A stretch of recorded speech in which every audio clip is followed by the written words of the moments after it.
नमस्कार, मी शिवांगी शर्मा आणि आपण पाहत आहात तळोदा वृत्तांकन न्यूज। चला जाणून घेऊया आजच्या ताज्या बातम्या। नंदुरबार पोलिसांची मोठी कारवाई। सुझलॉन टॉवरमधील केबल चोरणाऱ्या टोळीचा पर्दाफाश। 8 लाखांचा मुद्देमाल जप्त। नंदुरबार तालुका पोलिसांनी सुझलॉन टॉवरमधील कॉपर केबल चोरी प्रकरणाचा छडा लावत तिघा सराईत गुन्हेगारांना अटक केली आहे। या धडक कारवाईत पोलिसांनी एकूण 8,15,325 रुपयांचा मुद्देमाल जप्त केला असून आरोपींनी पोलिसांवर मिरची स्प्रे मारून पळून जाण्याचा केलेला प्रयत्न पोलिसांनी शिताफीने हाणून पाडला। नंदुरबार तालुका पोलीस ठाण्याचे प्रभारी अधिकारी दिनेश भदाणे यांना गोपनीय बातमीदाराकडून माहिती मिळाली होती की शनिमांडळ ते काळमदेव मंदिर रोड परिसरात चोरीच्या कॉपर केबलचा व्यवहार होणार आहे।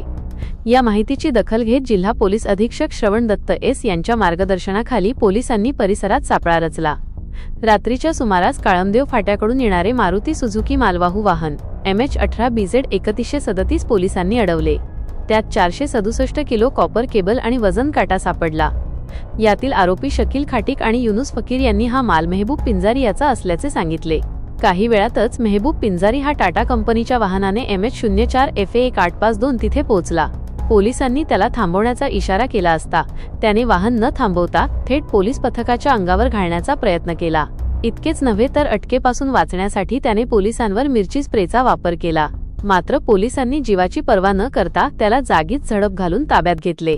पोलिसांनी या कारवाईत कॉपर केबल 467 किलो 2 चारचाकी गाड्या 3 मोबाईल फोन आणि रोख रक्कम एकूण किंमत ₹8,15,325 असे जमा केले आहे। यात शकील लतीफ खाटिक 39 राहणार दोंडाईचा, युनुस शाह हमीद शाह फकीर 34 राहणार दोंडाईचा, मेहबूब लुकमान पिंजारी 39 राहणार दोंडाईचा संशयिताविरुद्ध नंदुरबार तालुका पोलीस ठाण्यात भारतीय न्याय संहिता कलम 109(1), 132 व इतर कलमान्वये गुन्हा दाखल करण्यात आला आहे। ही यशस्वी कारवाई पोलीस अधीक्षक श्रवण दत्त एस, अपर पोलीस अधीक्षक आशित कांबळे, उपविभागीय पोलीस अधिकारी संजय महाजन यांच्या मार्गदर्शनाखाली दिनेश भदाणे व त्यांच्या पथकाने पार पाडली। तळोदा वृत्तांकन न्यूज नेटवर्कसाठी मुख्य संपादक दीपक गोसावी, नंदुरबार।